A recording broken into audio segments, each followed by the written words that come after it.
یہ اللہ تعالیٰ کا کمال ہے، اس جیسا کمال کسی میں نہیں۔ اسی لیے اے اللہ آپ ہی ہمارے معبود ہیں اور آپ ہی سب سے بڑے ہیں۔ نماز جنازہ ادا کرتے وقت یہ بھی خیال رکھیے کہ امام اگر تکبیرات کہتا ہے تو آپ بھی آہستگی کے ساتھ اپنی زبان پر اللہ اکبر کی تکبیر کہتے رہیے۔ نماز جنازہ ہو یا 5 وقت کی نماز ہو، ہر نماز میں آدمی جو ہے سنت طریقہ یہ ہے کہ وہ امام کے ساتھ آہستگی سے اپنی زبان سے بھی تکبیر اللہ اکبر کہتا رہے۔ اور دوسری چیز یہ کہ بہت سارے لوگ تکبیر پر اپنا چہرہ اور سر آسمان کی طرف اٹھاتے ہیں، جو آداب کے خلاف ہے، یہ اسلامی طریقہ نہیں۔ نماز جنازہ ہونے کے بعد نماز جنازہ کے اندر جو دعا پڑھی جاتی ہے اس دعا کے معنی اور مطلب سے بھی ہم واقف نہیں ہیں، اس لیے نماز جنازہ کو ادا کرتے وقت کم سے کم یہ معنی اور مطلب بھی ذہن میں رکھیے۔ نماز جنازہ کی جو مسنون دعا ہے وہ عالمی لیول کی سب سے جامع اور بہت شاندار دعا ہے، جس کا ساری دنیا میں سارے مسلمانوں کے لیے جنازے کی نماز میں وہ دعا کر کے وہ دعا کرتے رہتے ہیں۔ اس دعا کے معنی یہ ہیں کہ اے اللہ آپ مغفرت فرما دیجئے جتنے لوگ زندہ ہیں اور جتنے لوگ انتقال کر گئے، اور جتنے لوگ موجود ہیں اور جتنے لوگ غائب ہیں ان سب کی مغفرت فرما دیجئے، اور جتنے چھوٹے ہیں اور جتنے بڑے ہیں اور جتنے مرد ہیں اور جتنی عورتیں ہیں ان سب کی مغفرت فرما دیجئے۔ اور اے اللہ آپ زندہ رکھیں تو اسلام پر زندہ رکھیے، اور خاتمہ کریں تو ایمان پر خاتمہ کیجئے۔ اس کے بعد بہت سارے لوگ، پہلی چیز تو یہ کہ نماز جنازہ کے بعد فقہا نے یہ بات بیان کی ہے کہ چہرہ نہ دیکھا جائے، مگر بہت سارے لوگ نماز جنازہ کے بعد بھی چہرہ دیکھتے ہیں۔ اس میں یہ بات بتائی گئی کہ نماز جنازہ کے بعد عالم بالا کے حالات میت پر شروع ہو جاتے ہیں، اس لیے نہیں دیکھنا چاہیے۔ دوسرا یہ کہ پتہ نہیں یہ کیا رسم ہے کہ لوگ جو ہے جنازے کے اس ڈولے پر خاص طور سے جو ہے گلاب کے پھولوں کی چادر سب ہاتھ لگا کر چڑھاتے ہیں، جبکہ عام طور پر پھول خوشی کے موقع پر استعمال کیا جاتا ہے، مگر نہ چڑھانے والوں کو اس کا شعور ہے، نہ جو ہے وہ چادر لانے والوں کو اس کا شعور ہے۔ بس ایک رسم بنی ہوئی ہے جو اس کے اوپر وہ چادر، پھولوں کی چادر چڑھائی جاتی ہے۔ اس کے بعد نماز جنازہ کے بعد ہم نے اس دعا کو کافی نہیں سمجھتے اور اپنی طرف سے مزید لمبی دعائیں کرتے ہیں، اور کر کے گویا اپنے عمل سے یہ ثبوت دیتے ہیں کہ ہم کو جو دعا بتلائی گئی وہ ناکافی ہے، اور ہم جو ہے باقاعدہ نماز جنازہ کے لیے مزید دعائیں اس انداز سے کرتے ہیں، اس لیے نماز جنازہ کی دعا نامکمل تھی کا اظہار کیا جاتا ہے۔ اس ویڈیو کو خاص طور پر تیار کر کے عورتوں کو بھی یہ احساس دلانا ہے، چونکہ وہ میت کے گھر سے ہی واپس اپنے گھر چلے جاتی ہیں، تو یہ احساس دلانا ہے کہ ان کو بھی خبر میں اترنے کے بعد فرشتوں کے ذریعے جو سوالات ہوں گے ان کی بھی وہ تیاری کرنے والے بنیں۔ اس میں جو مضامین یا جس حد تک بھی جو بات بیان کی جا رہی ہے وہ عبداللہ صدیقی کی کتاب فلسفہ آخرت کے ذریعے جو عظیم بگڑی پو دیوبند میں ملتی ہے اسی میں سے بیان کیا جا رہا ہے۔ حدیث میں یہ بات بتائی گئی کہ میت کو جب جنازے کو جب دفن کر دیا جاتا ہے تو اللہ تعالیٰ کی طرف سے منکر نکیر 2 فرشتے آ کر کچھ ہی دیر میں میت سے 3 سوالات پہلے کرتے ہیں، اب یہاں یہ سوال پیدا ہوتا ہے کہ بند قبر میں فرشتہ کیسے جا سکتا ہے؟ تو اس کو آسانی کے ساتھ مختصر انداز میں یوں سمجھیے کہ اللہ تعالیٰ دنیا میں بہت ساری مخلوقات ایسی پیدا کیا جو ہماری آنکھوں کو نظر نہیں آتی، جو بڑی لطیف اور جو بڑی پتلی ہیں، یا تو ہم ان کو اپنے جسم کو چھونے سے محسوس کرتے جیسے ہوا ہے، یا پھر جو ہے ہماری روح ہے جو ہم کو نظر نہیں آتی، یا جو ہے ہم خود یعنی دنیا کے اندر دیکھتے ہیں کہ پانی بڑا لطیف ہے اور روشنی بڑی لطیف ہے، روشنی بغیر کسی یعنی رکاوٹ کے وہ مختلف غاروں میں اور دیواریں ہونے کے باوجود کمروں میں اور ہر جگہ پہنچ جاتی ہے۔ اسی طرح جو ہے پانی باوجود یہ کہ وہ پتلا ہونے کے وہ ٹھوس زمین کے اندر میلوں اندر گھس جاتا ہے، تو اسی طرح اللہ تعالیٰ فرشتے کو بھی ان سے زیادہ لطیف بنایا۔ پانی کے بخارات اتنے لطیف ہیں کہ ہوا ان کو سنبھالے ہوئے پوری دنیا میں لے کر پھرتی رہتی ہے، اور جو ہے فرشتے ان سے بھی زیادہ لطیف ہیں جو آسانی کے ساتھ بند گھر میں اور جو ہے بند قبر میں آ جاتے ہیں۔ انسانوں کی جان نکالنے کے لیے فرشتے جب آتے ہیں ملک الموت کے ساتھ تو وہ کسی کو نظر نہیں آتے، اور انسانوں کے اعمال لکھنے کے لیے بھی جو فرشتے ان کے ساتھ کرامن کاتبین ہوتے ہیں وہ بھی نظر نہیں آتے، اس لیے نظر نہ آنے پر آپ فرشتوں کا انکار نہیں کر سکتے۔ فرشتے خبر میں جو سب سے پہلے 3 سوالات کریں گے وہ یہ کہ من ربو کا، تمہارا رب کون ہے، ما دینو کا، تمہارا دین کیا ہے، اور من نبیو کا، تمہارے پیغمبر کون ہیں۔ یہ تینوں سوالات ایسے ہیں جو پورے دین کا خلاصہ ہے، اور یہیں پر انسان کی جانچ کی جا رہی ہے کہ وہ کس دین پر دنیا سے مر کر آیا ہے۔ اس لیے میت کو اتارتے وقت یہ دعا بھی پڑھیے، بسم اللہ دخلت علی ملتی رسول اللہ صلی اللہ علیہ وسلم۔ ہم اس میت کو اللہ کا نام لے کر قبر میں اتار رہے ہیں اور رسول اللہ صلی اللہ علیہ وسلم کی امت پر اتار رہے ہیں، امت کی حیثیت سے اتار رہے ہیں۔ ایک چیز یاد رکھیے کہ من ربکا کا جو سوال ہے اس میں اللہ تعالیٰ کی صفت ربوبیت پوچھی جا رہی ہے کہ تمہارا رب کون ہے۔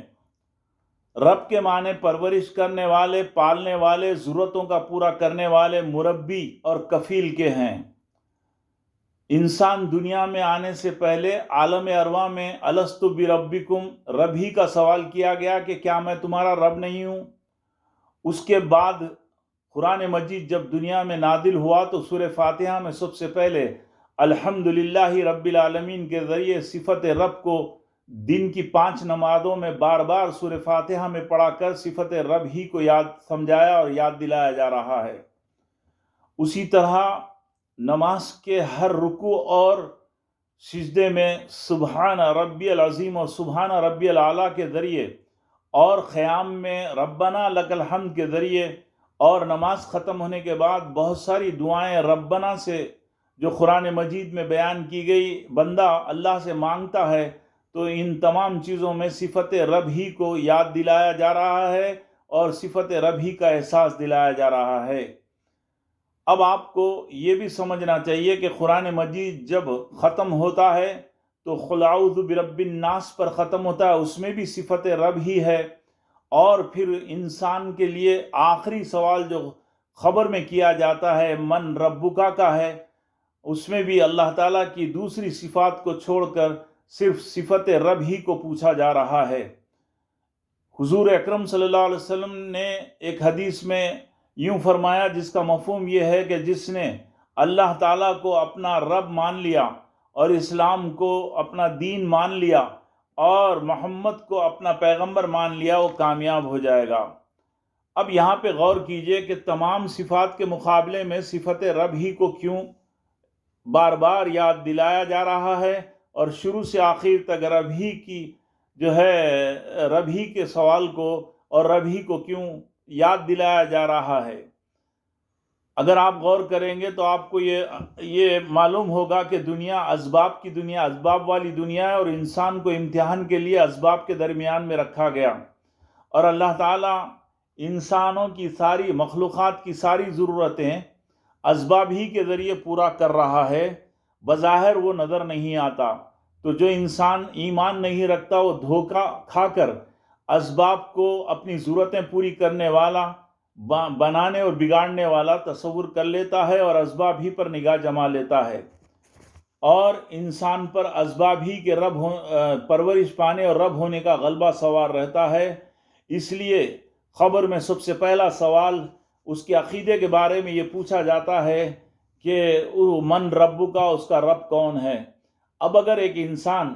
دنیا میں ایمان کا دعویٰ کر کے ایمان کے کلمات صرف زبان سے ادا کر لے، مگر نہ اللہ کی صحیح پہچان رکھتا ہو اور نہ اللہ کی صفات سے واقف ہو، ایمان اور شرک کا ملا جھلا عقیدہ رکھتا ہو، توحید اور شرک میں فرق ہی نہیں رکھتا، خالص صحابہ جیسا ایمان نہ رکھتا ہو، تو ذرا غور کیجئے کہ کیا وہ من ربکا کا جواب صحیح طریقے سے دینے کے قابل رہے گا؟ وہ تو اس سوال پر گھبرا جائے گا۔ وہ انسان جو مخلوقات سے بھی پلنے، بننے، بگڑنے، نفع اور نقصان، کامیابی اور ناکامی کا عقیدہ رکھتا ہو، اور اولاد، تندرستی، بیماری سے شفا، کامیابی اور ناکامی، عزت و ذلت، موت و حیات دینے والا مخلوقات کو بھی سمجھتا ہو، اور جو سورج، کسان زمین سے، جانداروں کے جسم میں گرمی ہونے سے آگ سے پلنے، اور مال و دولت اور حکومت، ڈگری، ماں باپ، اولاد، شوہر، دکانات، نوکری، ہنر ہی سے پلنے، بننے اور پرورش پانے کا عقیدہ رکھ کر زندگی گزارتا ہو، اور اللہ کے علاوہ خبروں اور جھنڈوں اور گزرے ہوئے بزرگوں کو مشکل کشا اور حاجات کا پورا کرنے والا سمجھ کر ان سے دعائیں کرتا ہو، منتیں مرادیں ان سے مانگتا ہو، ان کی خبروں کو سجدہ اور رکوع کرتا ہو، اور ان کی خبروں کا طواف کرتا ہو، ان کو مسائل اور مشکلات کا دور کرنے والا عقیدہ رکھتا ہو، ان کو خوش کرنے کے لیے ان کے نام سے جانور چھوڑتا اور ان کے نام پر جانور ذبح کرتا ہو، اور ان کی خبروں پر چڑھاوے چڑھاتا ہو، اٹھتے بیٹھتے لیٹتے انہی کو یاد کرتا اور پکارتا اور انہی سے مدد مانگتا ہو، اور ان کو مدد کرنے والا سمجھتا ہو، اور ان کو ہر جگہ حاضر و نادر سمجھتا ہو، تو کیا ایسا انسان خبر میں فرشتوں کے سوال من ربکا کا صحیح جواب دینے کے قابل رہ سکے گا؟ کیا وہ صحیح جواب دے سکے گا؟ جبکہ زندہ رہنے، زندگی گزارنے میں اس کے ذہن و دماغ پر اللہ کے رب ہونے کا غلبہ نہ تھا، بلکہ مخلوقات سے ضرورتیں پوری ہونے کا غلبہ تھا، تو ایسا انسان فرشتوں کے سوال پر پریشان بھی ہو سکتا ہے، یا پھر گھبرا کر کہہ سکتا ہے کہ مجھے نہیں معلوم، یا پھر عقیدے کی خرابی کی وجہ سے سب کچھ بھول سکتا ہے، جس طرح بڑھاپے کی آخری عمر میں پورے علم سے بھول پیدا ہو جاتی ہے، یہاں تک کہ وہ اپنی اولاد کے نام تک بھول جاتا ہے۔ اس سوال کا جواب تو وہی انسان صحیح دے سکتا ہے جو دن رات 24 گھنٹے زندگی کے تمام حالات میں اللہ ہی کو رب مانے، اور اللہ ہی کا رب ہونے کا غلبہ اپنے دل و دماغ پر رکھے، اور اللہ ہی کو رب مان کر اگر اس کا جوتے کا تسمہ بھی ٹوٹ جائے اور نمک کی ڈلی کی بھی اس کو ضرورت ہو تو اللہ ہی سے مانگتا ہو۔ ایسا انسان فرشتوں کے سوال پر کہے گا کہ میرا رب اللہ ہے، ربی اللہ کہے گا۔ اس کے بعد آئیے دوسرا سوال پر غور کریں۔ دوسرے سوال میں ما دینو کا، تیرا دین کیا ہے؟ یہ بھی جو ہے اس انسان کے پورے دین کا خلاصے کا جواب ہوگا۔ اس سوال کا جواب ایسا انسان دے سکتا ہے جو دین اسلام کو سچا جانتا ہو، دین ہی پر چلنے میں کامیابی سمجھتا ہو، جس کے عقائد، جس کی عبادات، معاملات اور معاشرت اور اخلاقیات میں دین اسلام ہو، اور زندگی کے ہر شعبے میں دینی پر چلنے اور زندگی گزارنے کی تڑپ اور فکر رکھتا ہو، دین کے خلاف چلنے عمل کرنے کو گناہ سمجھتا ہو، جو گناہ ہو جائے اس پر توبہ کے ذریعے اللہ کے ساتھ مذاق نہیں کرتا، بلکہ سچی اور پکی توبہ کر کے اللہ سے معافی مانگ کر پھر اپنے اعمال کو درست کر کے اللہ سے رجوع ہوتا ہے، وہی انسان کہے گا کہ میرا دین اسلام ہے۔ ایسا انسان جو برائے نام اللہ کو پہچانے بغیر کلمے کے الفاظ زبان سے پڑھ لے اور صرف باڈی کے نام سے مسلمان بنا رہے اور جمعہ و عیدین کی قانونی انداز میں پابندی کر لے اور رمضان آتے ہی اسلام کا پابند ہو جائے اور رمضان ختم ہوتے ہی اسلام کو بھول کر نماز وغیرہ کو بھول جائے اور اسلام سے دور رہے اور باغیوں کی طرح زندگی گزارے، زندگی کے تمام معاملات میں اسلام پر زندگی نہ گزارے اور کتاب الہی کی حرام باتوں کو حرام جان کر بھی رشوت، سود، جوڑے کی رقمیں، دھوکہ اور جھوٹ سے مال حاصل کرے اور آخرت کے مقابلے دنیا کی زندگی میں منچاہی زندگی کے مزوں کے خاطر جان بوجھ کر اللہ تعالیٰ کی نافرمانی کرے، شراب، زنا، جوا، ناچ گانے کا شوقین اور عادی بنا رہے، امانت کو امانت جان کر لوگوں کی دکان، مکان اور زمینوں پر ناجائز قابض رہے اور فضول خرچی کو گناہ کبیرہ نہ سمجھے اور پردے کو فرض جاننے کے باوجود حجاب سے نفرت کرے اور نیم بھرانا اور بے پردگی کو اعلیٰ تہذیب اور ترقی کا ذریعہ سمجھے، تو ایسے تمام لوگ اللہ تعالیٰ کی طرف لوٹنے کے بعد خبر میں صحیح معنوں میں ما دینیوکا کا جواب صحیح نہیں دے سکیں گے۔ اللہ کے احکام کو جاننے کے باوجود اللہ انسانوں کا اللہ کے حکم کے خلاف ناحق قتل کرے، خون خرابہ کرے، فساد پھیلائے، زنا، سود اور شراب کے اڈے قائم کرے، ایسے تمام انسان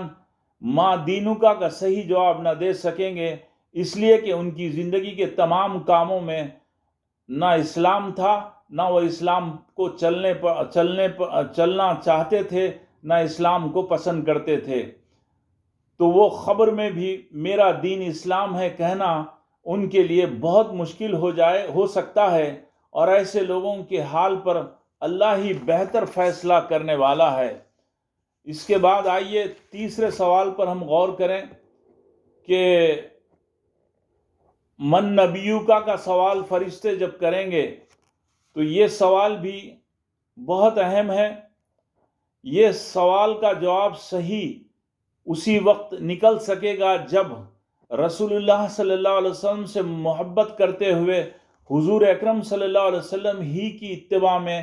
کامیابی کا عقیدہ رکھے اور اتباع میں زندگی گزارے، رسول اللہ کی نافرمانی کو اللہ تعالیٰ کی نافرمانی سمجھے اور رسول اللہ کے بتائے ہوئے کلچر پر زندگی گزارنے کو کامیابی تصور کرے، حضور اکرم صلی اللہ علیہ وسلم کے خلاف، حضور اکرم صلی اللہ علیہ وسلم کے طریقے اور کلچر کے خلاف، بتائے ہوئے معاشرتی زندگی کے خلاف مغربی کلچر کو پسند کرے اور حضور کی سنتوں کو مٹانے اور بگاڑنے، بدعت و خرافات اور جاہلانہ رسمیں اسلام کے نام پر ایجاد کریں اور دین میں نئے نئے طریقے نکالیں اور اپنے تمام اعمال سے لوگوں کو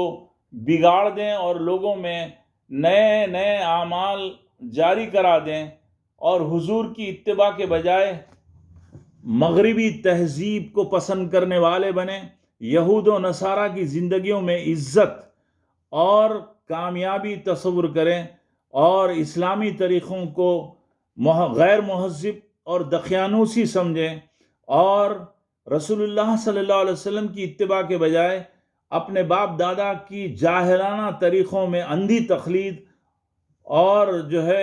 جاہلانہ رسم و رواج، غیر اسلامی طریقوں کو اختیار کر کے زندگی گزاریں اور جو ہے من کی خواہشوں پر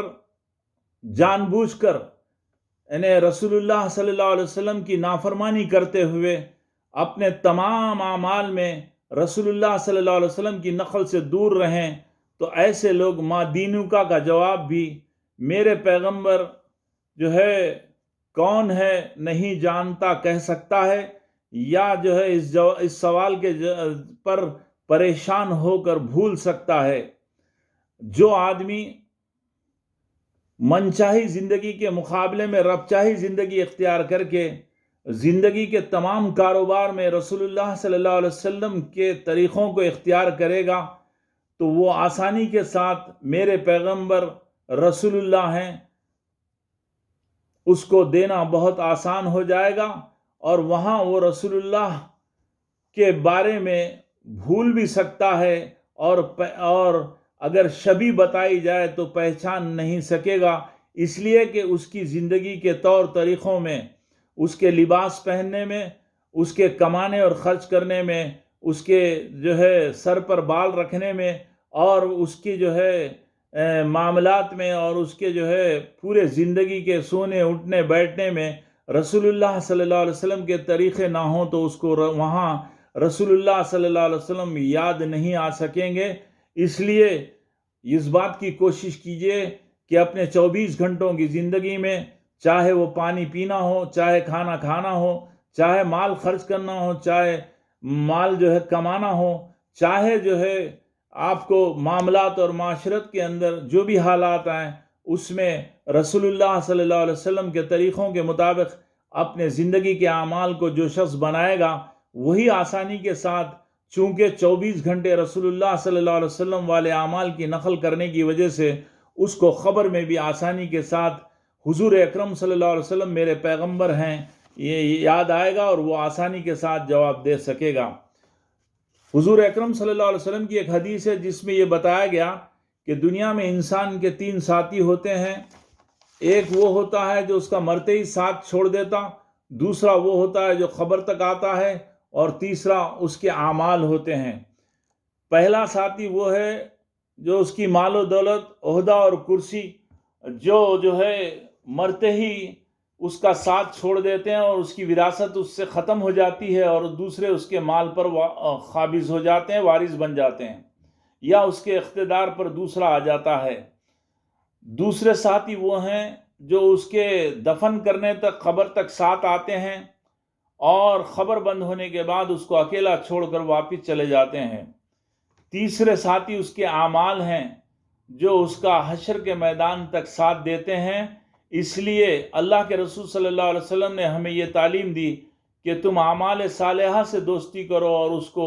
اپنے سے قریب رکھو، وہی تم ساتھ لے جانے والے ہو۔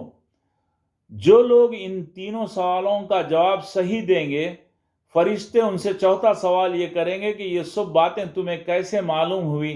تو وہ کہے گا کہ مجھے اللہ نے رسول اللہ صلی اللہ علیہ وسلم پر قرآن مجید نازل کر کے یہ تعلیم دی۔ مرنے کے بعد عام طور پر یہ بھی ایک رسم ہے کہ تیسرے دن یا 40ویں دن زیارت اور چہلم کے نام پر ایک رسم کی جاتی ہے، اور زیارت اور چہلم میں انہی لوگوں کو مدعو کیا جاتا ہے جو جنازے میں شریک ہوتے ہیں، اور پھر انتہائی عمدہ قسم کے کھانے پکا کر، خوشبودار چاول اور جو ہے میٹھا بنا کر ضیافت کی جاتی ہے۔ ذرا غور کیجئے، اسلام نے مرنے والوں کے گھر میں 3 دن تک غم منانے کی اجازت دی ہے، مگر عجیب بات ہے کہ ہمارے پاس یہ رسم بنی ہوئی ہے کہ جو گھر غم میں ڈوبا ہوا ہے وہاں 25-50 ہزار روپے کا خرچہ کرا کر غیر ضروری جو ہے یعنی بریانی اور میٹھوں سے لوگوں کی ضیافت کی جاتی ہے، اور سب مل کر یعنی تھوڑا تھوڑا قرآن پڑھ کر یہ تصور کرتے ہیں کہ ہم ختم قرآن کر لیے، پھر قبر پر پھولوں کی چادر چڑھا کر دعائیں کرتے ہیں۔ یہ تمام طریقے ہندوستان، پاکستان اور بنگلہ دیش میں ایجاد ہیں جو غیر اسلامی ہیں۔ اگر آپ کو واقعی میت کی مغفرت کے لیے دعا کرنا ہے تو روایتوں میں یہ بات آئی ہے کہ دفن کرنے کے بعد 1 اونٹ کہ کاٹ کر ذبح کر کے تقسیم کرنے میں جتنا وقت لگتا ہے اتنی دیر یا تو خبر کے پاس بیٹھیے یا گھر میں جا کر اللہ تعالیٰ سے اپنی میت کی مشکلات کو دور کرنے کے لیے دعا کیجیے اور اللہ سے خوب رو رو کر اس میت کی مغفرت کے لیے دعا کیجیے. اور پھر جو ہے خبر میں دفن کرتے وقت بھی خاص طور پر جو ہے حدیث میں یہ بات بتائی گئی کہ تم اپنے بھائی کے لیے منکر نکیر کے سوالات کے جوابات کا صحیح طریقے سے جواب دینے کے لیے اللہ تعالیٰ سے دعا مانگتے رہو. اللہ کے رسول صلی اللہ علیہ وسلم نے ہمیں ایصال ثواب کے لیے یہ تعلیم دی ہے کہ یا تو اگر تم علم کو پھیلانے والے بنو گے یا مسجد بناؤ گے یا کنواں کھداؤ گے یا نیک اولاد چھوڑ کر جاؤ گے تو اس کا ثواب میت کو بھی ملے گا اور میت کو بھی اس میں نیکیاں ملتی رہیں گی. اس لیے میت کے لوگ خاص طور پر اپنے عزیز و اقارب مرنے کے بعد اسلام کی سختی کے ساتھ پابندی کریں اور اپنی زندگیوں میں سے اللہ کی نافرمانیاں چھوڑ کر اطاعت اور فرما برداری میں آ جائیں. وہ کھانا قرآن نے خاص طور پر یتیموں، مسکینوں، بیواؤں، غریبوں اور محتاجوں اور اپاہجوں اور معذوروں اور مفلسوں کو اور غریبوں کو کھانا کھلانے کی ترغیب دی ہے. ان کے بجائے ہم لوگ باقاعدہ جو ہے ایک رسم ادا کرتے ہوئے صاحب زکوٰۃ لوگوں کو بلا کر ان کا کھانا کھلاتے ہیں.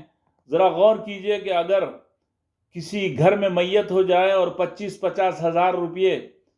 کھانا پکانے اور میٹھا بنانے کے بجائے اگر انہی صاحب زکوٰۃ لوگوں کو 500 روپے اگر تقسیم کرنے کا اعلان کیا جائے یا ایک کرتا اور پیجامہ میت کے نام پر دینے کے لیے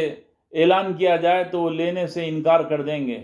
اور بہت برا تصور کریں گے. مگر اسی مال کو جب جو ہے غذا میں تبدیل کر دیا جاتا ہے تو بڑے خوشی کے ساتھ اور چاہت کے ساتھ مزہ لیتے ہوئے وہ کھانا کھا کر غریبوں کا حق کھا جاتے ہیں. اگر آپ کو حقیقت میں کھانا کھلانا ہی ہے اور لوگوں کو جمع کر کے یعنی وہ رسم کو آہستہ آہستہ کمزور کرنا ہو تو کم سے کم درس قرآن کرائیے یا درس حدیث کرا کر قرآن مجید کی تعلیمات اور حدیث کی تعلیمات کو اپنے رشتہ داروں، اپنے دوستوں میں پہنچائیے تاکہ وہ لوگ کھانا کھانے سے پہلے اللہ کے کلام کی کوئی نہ کوئی صورت کو سمجھ سکیں اور اپنے اندر قرآن مجید کا فہم حاصل کر سکیں. مسلمانوں کی بہت بڑی تعداد ایسی ہے جو